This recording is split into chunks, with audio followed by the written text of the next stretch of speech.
Hey, what's up everybody? Today I'm going to show you how I turn single cello tracks into a full orchestra sound. It's kind of a multi-step process, so let's get into it. So initially, I have all of these cello recordings.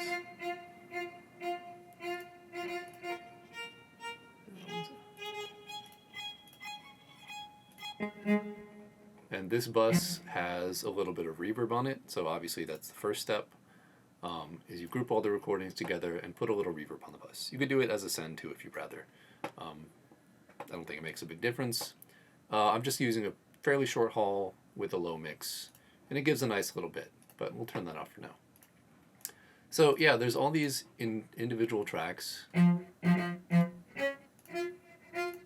and some of them, higher. I'm using the whole space of the cello, like the whole acoustic space of it.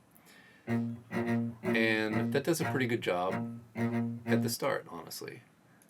What I've also done is added in some formant and pitch shifting to some of these tracks. And I've actually just duplicated some of these, so, this. So this one and this one are actually the same data, but this one has been left alone, and then this one we formant shifted. So to make it more sound like a violin, I've increased the pitch, obviously an octave, and made the formant shifted a little higher. Kind of what that does, as you get higher on the formant shifting, it makes it sound like a larger or smaller body. So this very much sounds like a cello to me. But if we formant shift it up a little bit and pitch shift it, it does a reasonable approximation of a violin. And we'll just go through and do that with a few other things. So this one I've tried to make it sound a little bit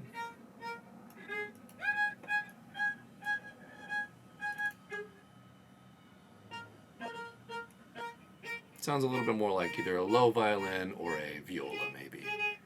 And basically I've just gone through and done that with a few different tracks.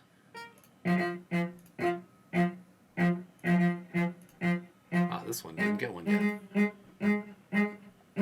So let's make this kind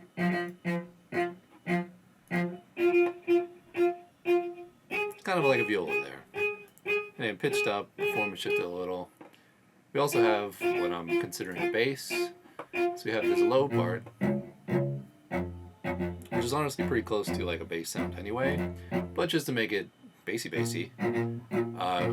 pitch shifted this one down and formant shifted it further.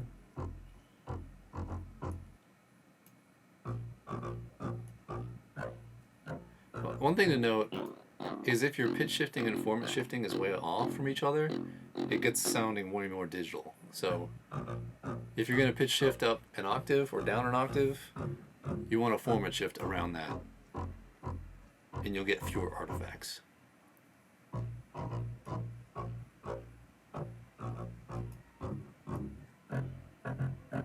But in this case, we don't need the most bassy bass. So put that together, pretty good. What I'll also do, this is just a contact orchestra piece, which again sounds pretty good, but it always sounds a little digital and flat to me. I've also got some horns in here, just because I don't have any horns around, so we got to use those in the box. So if we put the stabs portion together, a nice dry recording. Of course, probably sounds a little too dry. So pop in that hall reverb.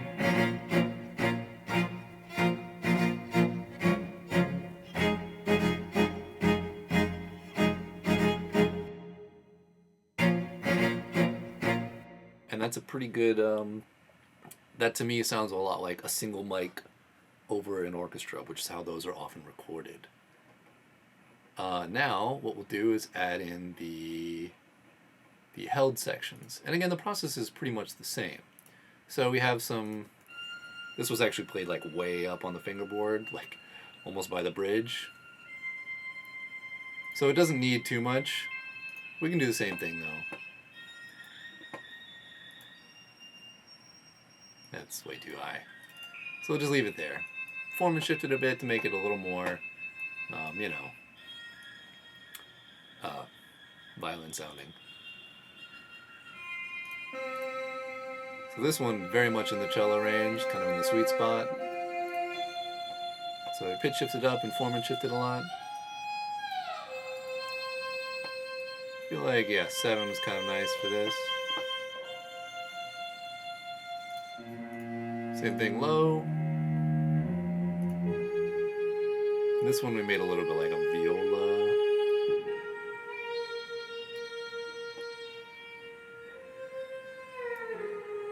Viola's funny, it's very boxy sounding, so you can get a little creative with those. Obviously it'll never sound exactly the same as the real thing, but we don't have all these around. So what we're trying to do is make sure that we're getting something that's, you know, unique. And that's the cello version. A nice high one here.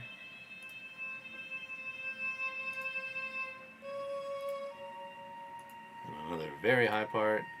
Let's go ahead and duplicate that one. And put the altar boy here.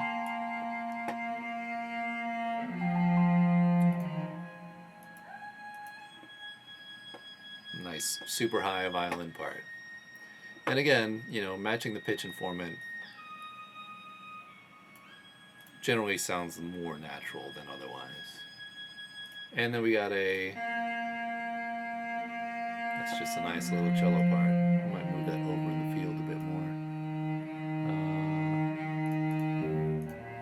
We can make this duplicate into the bass, shift that over in the field a bit, and place the bass versions on this.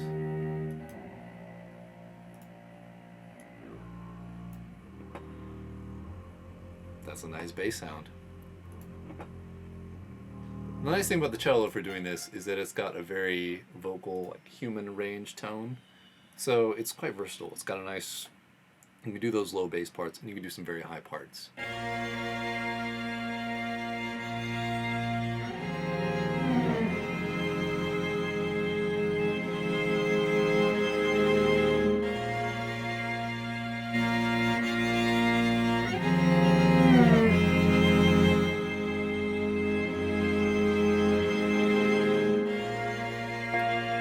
Because for these held parts, we actually want them further back in the sound field, so you can push the reverb a little stronger.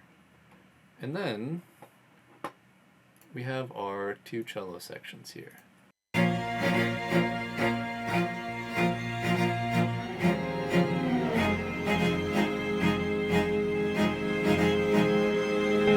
Sounds very human. And when we add in the other samples, should not be engaged.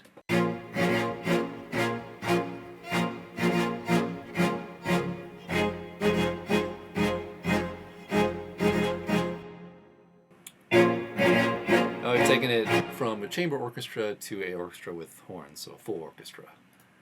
We don't have the timpanis and whatever, but that's okay for this track. There's also this built-in sample that we're kind of... This was sort of the initial thing to like replicate and add on to. Obviously this sounds way too much like a, you know, like a sample from in the box. When we put it together with this,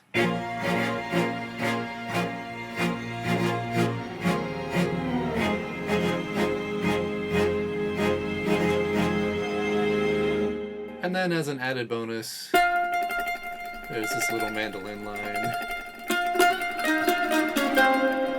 So this was recorded with a regular mandolin, but this is a cheapie. It was like $50, but I love having these things around.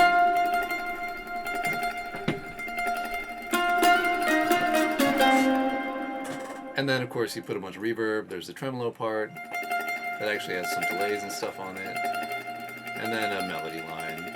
Additionally, for this, there's a ukulele, because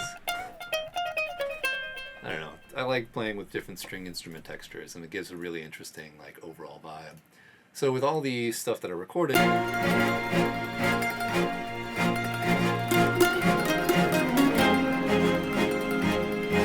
very theatrical. And of course with the beat that Rocco made, here's we go. This is what it sounds like.